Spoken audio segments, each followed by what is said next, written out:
సరే బాబు, మీరేం చేస్తారంటే వీటికి అన్నిటికి సంబంధించి పేర్లు ఉన్న వాళ్ళు ఫస్ట్ మీ ఆధార్ కార్డు, రేషన్ కార్డు, వాళ్ళు చనిపోయి ఉంటే ఇంకా వాళ్ళ లీగల్ హెయిర్స్ అంటే వాళ్ళ భార్య కావచ్చు, పిల్లలు కావచ్చు, వాళ్ళ death certificate, family member certificate, వాళ్ళు మీరే అని చెప్పడానికి, ప్రూవ్ చేసుకోవడానికి. వాటితో పాటుగా మీకు అలాట్మెంట్ చేసేటప్పుడు ప్రొసీడింగ్స్ ఇచ్చాము, ఆ ప్రొసీడింగ్ కాపీస్ అవన్నీ తీసుకొని మీ షెడ్ల దగ్గర ఉండండి.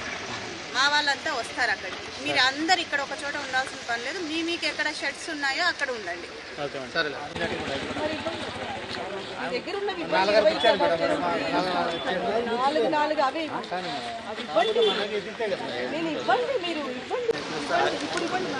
ఇప్పుడు మీ దగ్గర షెడ్ అంటున్నారు కదా, డివైడ్ చేసి అక్కడే ఇవ్వండి. ఎందుకు మార్చుకోండి?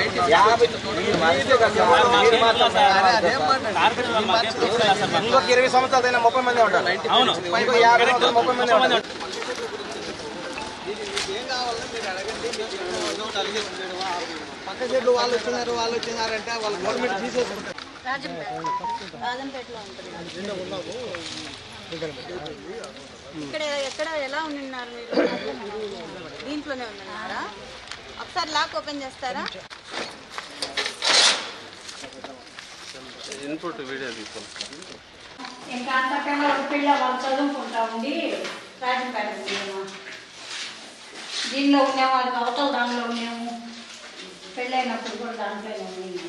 ఇక్కడ మీరు పౌల్ట్రీ కాంప్లెక్స్ రన్ చేశారా? చేశాను మేడం. ఒక 92 వరకు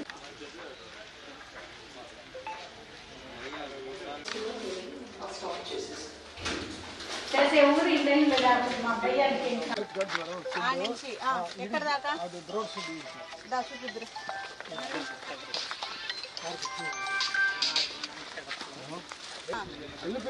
మహేంద్ర గారు లిస్ట్ లో ఉన్నాడా?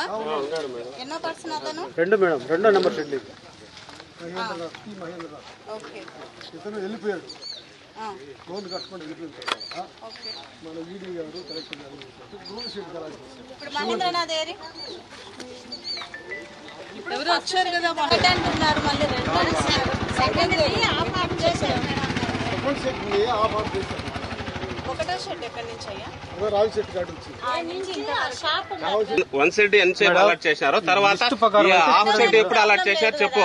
మీరు ఒకటో వాళ్ళు మీరు స్టేట్మెంట్ ఇచ్చేయండి. పోండి మాకు ఒక స్టేట్మెంట్. అమ్మా ఎక్కడి నుంచి ఎక్కడి వరకు అమ్మా మీ షెడ్ చూపించండి. అక్కడ నుంచి ఇక్కడ వరకు చూపించండి.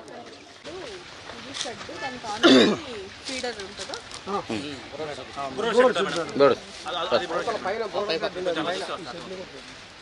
ఫస్ట్ షెడ్ ఫ్యామిలీ మెంబర్ ఉండాలమ్మా. ఇప్పుడు మనం కట్టించింది మనం కట్టించామా, వీళ్ళు కట్టుకున్నారా? మనమే కట్టించారా వాళ్ళకి? ఎవరయ్యా ఉన్నారు ఇక్కడ? ఎలా వచ్చిందయ్యా మీకు ఇది? ఎప్పుడు వచ్చి చేరారు? 2 ఏళ్ళు అయిందా?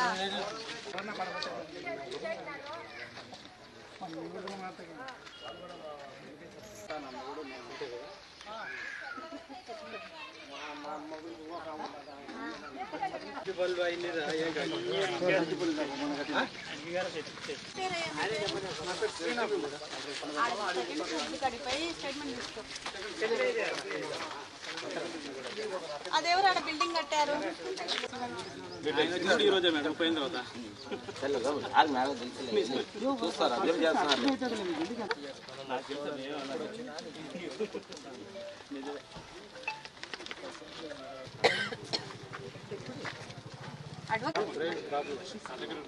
మధ్యలో సుబ్బరాయుడు ఎవరికి పెళ్లి కాడ కాలేదు కదా. రేషన్ కార్డు లేదా? ఏం పని చేస్తారు అది మహేంద్రది. చాలా బాగా కట్టినారు. ఇది మా పెద్దనాన్న మధ్యన సుబ్బరాయుడు. అదే అప్పుడు కలుపుకోమని చెప్పారు మేడం. మామూలుగా ప్లేసెస్కి అప్లై చేసినప్పుడు ఇంతకుముందు ఒక 10 years బ్యాక్ నెంబర్ మేడం. అక్కడి నుంచి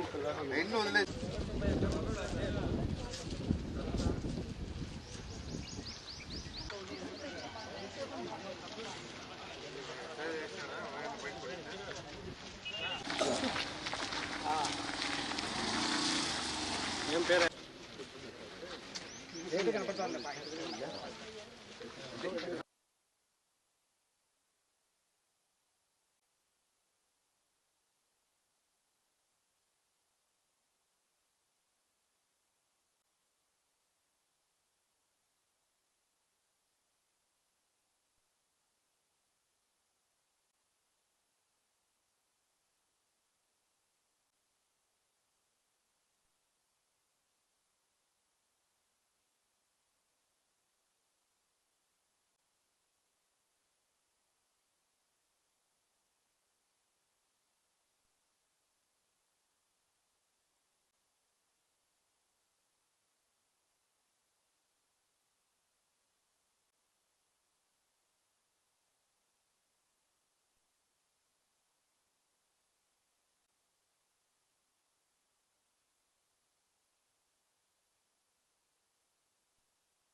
అందరికీ నమస్కారం అండి.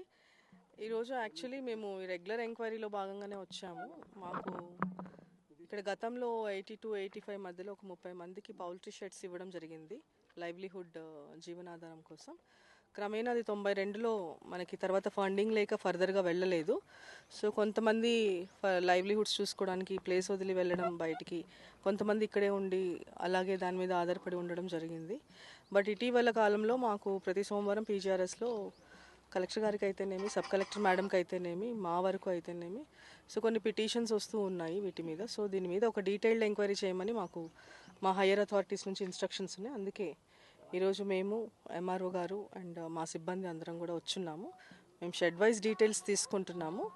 ఫర్దర్గా దీని మీద డీటెయిల్డ్ రిపోర్ట్ సబ్మిట్ చేస్తాం టువర్డ్స్ ద ఆఫీసర్స్. కొద్దిగా మీ స్థలంలోనే డీకేటీ పట్టాలు ఇచ్చారన్నారు మేడం, దాని మీద అవి మాకు ఐడియా లేదండి. డీకేటీ దాని మీద అంతా కూడా మాకేం రాలేదు. పౌల్ట్రీ షెడ్స్ గురించి మేము ఫర్దర్గా మేము గవర్నమెంట్ కూడా రిపోర్ట్ సబ్మిట్ చేయాలి కాబట్టి వీటి మీద ఎంక్వైరీ కోసం వచ్చాం. ఇంకోటి మేడం, బౌండరీస్ ఏర్పాటు చేయమని చెప్తున్నారు మేడం. ఇంతవరకు బౌండరీస్ ఎక్కడ చూపించలేదు. చూపిస్తారు, దానికనే వచ్చారు, దానికనే మేడం వాళ్ళు ఇన్స్ట్రక్షన్స్ ఇవ్వడం, మేడం వాళ్ళు కూడా రావడం దానికోసమే జరిగింది. సో అందరూ కూడా ఇక్కడ ఉన్న ప్రతి ఒక్కరు కోసమే ఇవన్నీ చేస్తున్నాం కాబట్టి ఇది పబ్లిక్ కోసం, ప్రజల కోసమే ఎప్పుడు కూడా ఆఫీసర్స్ వర్క్ చేస్తారు. మీరు అందరూ కూడా సహకరించారంటే మీకు ఈ బౌండరీస్ అవన్నీ కూడా ఏర్పాటు చేయడంలో కానీ ఫర్దర్గా ఎలాంటి డెవలప్మెంటల్ ఆస్కారానికి మేము గవర్నమెంట్ కూడా రిక్వెస్ట్ పెడతాం. ఇంకా సహకరించకపోతే మనం కూడా ఆఫీసర్స్ కూడా ఏమీ చేయలేరు కదా. So we are at the service of the public every time. మాకు అవకాశం కల్పించారంటే మేము కూడా కొలుచుకొని సర్వే నెంబర్స్ అని తీసుకొని బౌండరీస్ కూడా మేము ఏర్పాటు చేసేలా చూసుకుంటాం. 1984-85 సంవత్సరంలో అప్పటి రాష్ట్ర ప్రభుత్వం నిరుద్యోగులకు 30 మందికి పౌల్ట్రీ షెడ్లు ఇచ్చారు. తర్వాత ఒక 5 సంవత్సరాల తర్వాత పౌల్ట్రీ ఇది నష్టాల్లో ఉన్నింది. గవర్నమెంట్ని అడిగితే బ్యాంకు ద్వారా రుణాలు అందాలంటే సబ్సిడీ లేదు అన్నారు. తర్వాత మేము ఇక్కడ అడుగునింది అప్పుడు ఉద్యోగాలు లేక జీవనభృతి లేక మేము ఇక్కడి నుంచి పోవాల్సి వచ్చింది. తర్వాత వీళ్ళు ఏం చేశారంటే మిగతా 10 మందిని పక్కకు దోసేసి 20 మంది అర్ధ షెడ్లు తీసుకున్నారు. వాళ్ళ దగ్గర రికార్డులు కానీ ఎలాంటి సమాచారం కానీ లేదు ప్రభుత్వం ద్వారా. కాబట్టి ఇప్పుడు అడిగితే మీరు లేరు పోయినా అన్నారు. అప్పుడు జీవనభృతి కోసం బయటకు వెళ్ళినామంతా 10 మంది. కాబట్టి ప్రభుత్వం వారి చర్య తీసుకొని తిరిగి మాకు షెడ్లు అప్పగించి తర్వాత జీవనభృతి కోసం బ్యాంకు ద్వారా రుణాలు ఇస్తే తిరిగి మేము ప్రారంభించుకొని మేము ముసలోళ్ళు అయిపోయినాము. మా బిడ్డలు కానీ మా కుటుంబాలు కానీ పోషించుకుంటూ ఉంటాం. ఎస్సీ కార్పొరేషన్ ద్వారా తిరిగి మళ్ళా మాకు జీవనభృతి కల్పిస్తే మేము జీవనం చేసుకొని బతకగలుగుతాం. సంవత్సరంలో సెల్ఫ్ ఎంప్లాయ్మెంట్ స్కీమ్ కింద మా కోళ్ల ఫారాలు పెంచుకునే దానికోసం ఇక్కడ షెడ్లు కట్టించారు. నెంబర్ 1 షెడ్ కట్టించారు. అప్పటి నుంచి 4 బ్యాచ్లు నడిపాము. తర్వాత ఏంటంటే పెంకులు ఉన్నాయి, పెంకులు పడిపోయిన శిథిలావస్థకు వచ్చేసింది. కొద్ది రోజులు ఇక్కడ ఒక బిజినెస్ పెట్టుకున్నాము. మరి లాస్ట్ ఇయర్ ఆపేసాము, దాన్ని చేయలేక. నాకు హార్ట్ పేషెంట్ నేను. తర్వాత ఏంటంటే ఇప్పుడు దాన్ని డెవలప్ చేసుకోవాలంటే ఫైనాన్షియల్ ప్రాబ్లంగా ఉంది. ఇప్పుడు ఏదైనా లోన్ ఇస్తే మాకు పట్టా కానీ ఇస్తే లోన్ తెచ్చుకొని బ్యాంకులో గ్లాసులు ప్లేట్లు తయారు చేసి ఒక స్మాల్ స్కేల్ ఇండస్ట్రీ పెట్టుకోవాలని ఉన్నాను. అది విషయము. దయచేసి ప్రభుత్వం వారు ఆలకించి మాకు పట్టాలు దయచేయాలని మనం చేస్తున్నాం. ఆయన భార్య నేను 9వ నెంబర్ షెడ్డు మాది. ఇది మేము ఇప్పుడు ఉండే స్థలం మాది. మా షెడ్డు రాజలక్ష్మ గార్లపాటి లచ్చయ్య. వచ్చినాం పోతా ఉన్నాము. మా ఆయన బాగలేదు.